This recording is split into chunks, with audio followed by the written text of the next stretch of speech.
چه مراقبت هایی لازمه که از چرخ خیاطیمون انجام بدیم تا سالم بمونه و برای ما دوخت تمیز و خوبی داشته باشه.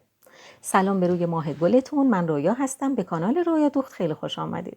در مورد مهمترین قسمت چرخ خب سوزن چرخ هست که میخواد برای ما کار دوخت رو انجام بده. یه مواقع هست که نخ گره میخوره، مثل این که الان من براتون گذاشتم، و این گره وقتی که میره جلو، میره تو قسمت‌های اون پیچای جلو، اونجا گیر میکنه و نخ کشیده میشه و باعث میشه که سوزن کج بشه. این انحنایی که توی سوزن به وجود میاد 2 تا مشکل رو به وجود میاره. یکی این که باعث میشه که سوزن به پایه برخورد کنه، وقتی که کج شد پایه رو زخم کنه و همین زخم پایه باعث میشه که از این قسمت که پارچه زیرش برخورد میکنه به پارچه هم آسیب بزنه، باعث نخکش شدن یا خراب شدن پارچه بشه. و اینکه وقتی که سوزن میاد به پایه برخورد میکنه باعث میشه که نخ پاره بشه، همینجا که برخورد میکنه نخ پاره میشه و ما متوجه نمیشیم که دائم داره نخ پاره میکنه چرخ و علتش چی. یکی از دلیلاش همینه. یعنی ما نباید منتظر بمونیم که سوزن چرخمون بشکنه که بخوایم عوضش کنیم. اگر که خیاطی زیاد انجام میدیم با چرخ، اگر زیاد استفاده داریم، باید هر از مدتی این سوزن چرخ رو عوض کنیم. این یه نکته. نکته دیگه در مورد پایه چرخ هست. پایه چرخ هم بهتره که اگر استفاده زیاد داریم هر از مدتی عوض کنیم، به دلیل اینکه ممکنه همین سوزن به پایه آسیب زده باشه و اینکه اون قسمت زیر پایه که به صفحه کار پیشبر برخورد داره، صفحه کار پیشبر این صفحه زیر هست که این استیل نیم دایره که اینجا هست. من اگر بهتون نشون بدم، ببینید با این اهرم پایه رو میاریم بالا. خب این بهش میگن صفحه کار پیشبر. این قسمت، این دندونه هایی که اینجا هست که زیر پایه قرار میگیره، پارچه رو به عقب هدایت میکنه. وقتی که ما داریم دوخت میکنیم این پارچه رو هی میبر عقب تا سوزن بتونه بدوزه و بیاد جلو. خب وقتی که کارمون تمام میشه ما اهرم رو میاریم پایین، این پایه به این صفحه برخورد میکنه، به این دندونه ها برخورد میکنه و زیر این پایه زخم میشه. به خاطر این دندونه ها، جوری بهتر ببینید، به خاطر این دندونه ها این زیر پایه زخم میشه و باعث میشه که خرابی پایه، آسیبی که به پایه وارد میشه باعث میشه که پارچه های حریر و ساتن ما رو خراب کنه. همه پارچه ها رو خراب میکنه ولی اونا بیشتر مشخص میشه. بهتره که یه تکه پارچه داشته باشیم. من دورش رو سردوز زدم که پودم نشه. وقتی کارم تمام میشه اینو میذارم زیر پایه و اهرمو میارم پایین که به پایه آسیبی وارد نشه. اگر تا به حال این کارو نکردید بهتره که یه پایه جدید بگیرید، وصل کنید و دیگه بعد از این که استفاده میکنید این پارچه رو زیرش بذارید. خب این دینام چرخ است. قبلا چرخ‌ها دستی بوده که از اینجا ما با دستی میچرخوندیم و خیاطی میکردیم.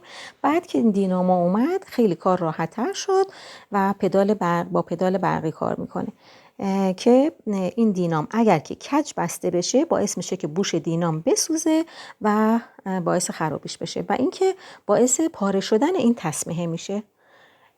بهتره که بستن این دینامو بدیم دست سرویس کارا که مطمئن بشیم که کارو درست انجام دادن. خب یکی از مراقبت‌های دیگه این که باید چرخمون رو روغن کاری کنیم. اینا روغنای مخصوص چرخ هست که این درشو که باز میکنیم روغن اینجاست و این همین در اصلیش دری هست که ما باید این قسمت بالا رو با یه چیز داغ، یه سوراخ کوچولو بزنیم یا اینکه اینو قیچی کنیم که از اینجا بتونیم پمپ کنیم و روغن بریزیم توی اینجا، توی اینجا، اینجا، اینجا، توی تمام قسمت ها، اینجا و اینجا.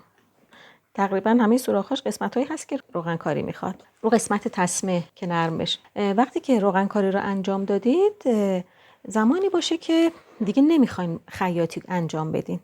مثلا شب باشه روغن کاری کنید، بذارید و بذارید بمونه. بعد که هر چی چکه میخواد کنه روغن روغن چکه کنه. اینجا اینو بردارید، یه تکه پارچه دیگه بذارید که روغنایی که چکه میکنه نریزه رو پارچتون. و حتی این قسمت زیرش هم یه تکه پارچه یا چند لایه کاغذ این زیر بذارید، مثل من الان روزنامه گذاشتم، که روغنا بریزه رو اون و این صفحه کفی چرختون چرب نشه و خراب نشه. اینم از روغن کاریا. و مراقبت دیگه این که گرد و غبار میدونید که هر قطعه رو خراب میکنه. حتما اگر که چرختون در چوبی داره، اینا درای چوبی دارن، بدنشون چوبی هست و یه درای چوبی هم دارن. در چوبیشو بذارید رو سرش. اگرم که در نداره، من یه آموزش دادم برای چرخهای صنعتی خانگی که براشون در پارچه‌ای درست کردم و یه لایه برای زیرش درست کردم. حتما سعی کنید کارتون که تمام میشه در چرخ رو بذارید که گرد و غبار وارد قطعات چرخ نشه. به این صورت که اون چرخ‌های صنعتی خانگی هم در ندارن. من خودم براش یه در دوختم که با پارچه، که لینک ویدیوشو براتون میذارم اگر خواستید برید ببینید. خیلی کار ساده و راحتی هست.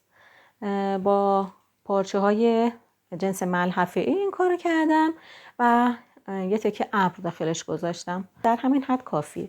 اگر باز بخواید که خیلی صافتر بایسته، میتونین یه ستون از فنرای لباس هست، از اونها هم توش کار کنید که دیگه خیلی محکم و مثل اینا قشنگ صاف بایسته.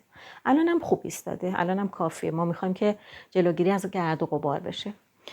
بچه‌ها من یه پارچه هم برای زیر چرخ دوختم، هم برای اون هم برای این یکی چرخم. ببینید اینم دوختم برای زیر چرخ، برای اینکه هم جنسش از همون پارچه و ابر هست. یه لایه نمدم میتونید بذارید که باز ضخامتش بیشتر بشه، یا اینکه ابرتون ضخیم‌تر باشه. من فکر کردم همین اندازه کافی هست. ابر گذاشتم و اینکه چند تا جیب براش دوختم که اینجا وقتی که دم دستم باشه میخوام کار کنم، این قیچی و اینا رو میذارم داخلش، مثلا متر میذارم و 4 تا جیب براش دوختم. جا سنجاقیمو مثلا میذارم و چیزای مختلف. حتی میتونید این روغندونتون رو بذارید که دیگه نریزه، همینجا توی کیفش باشه. خب و اینکه وقتی که دارم کار میکنم سنجاقا رو از توی پارچه که در میارم، دیگه جلو دستم سریع میزنم داخلش. خیلی این به نظرم لازمه و برای جلو دستمون کارمون رو راحت تر میکنه. خب اینم از این. خب یه مطلب دیگه این که بهتر از نخهای با کیفیت استفاده کنیم که کمتر پود بدن و باعث خرابی چرخ نشن، چون وقتی که نخ پود میده، این پود میره تو قسمت‌های داخلی و قطعات داخلیش رو خراب میکنه.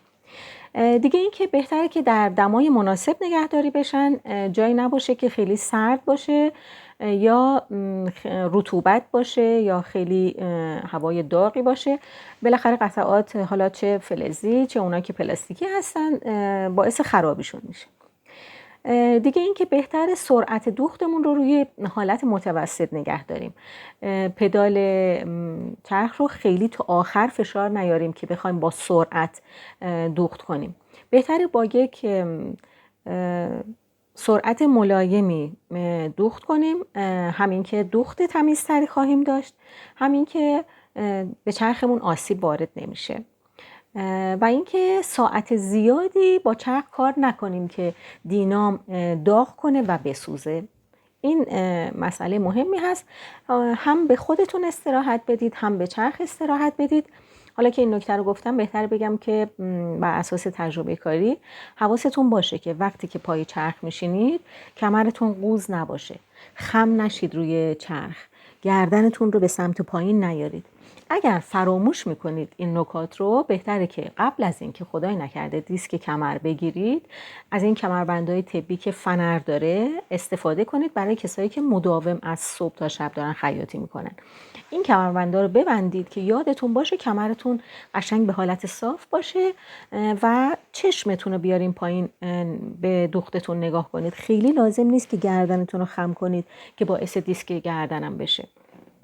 اینم که مراقبت از خودتون که از چرخ هم مهمتر هست. نکاتی که ضروری بود و به نظرم رسید که لازم هست بهتون بگم. همین نکات بود. اگر این دست از آموزش های من رو دوست می‌دارید و تا به حال سابسکرایب نکردید، این کار رو انجام بدید، لایک کنید و به من نیرو و انرژی بدید که ویدیوهای بعدی رو براتون بسازم. البته خیلی ویدیو براتون ساختم، هنوز آپلود نشده. به ترتیب براتون آپلودش میکنم و دوست می‌دارم که به صورت پلکانی باشه، از ابتدا شروع کنم و به ترتیب بریم جلو برای افرادی که مبتدی هستن که از ابتدا بدونن باید چی کار کنن. خب دوستتون دارم. خدا نگهدار.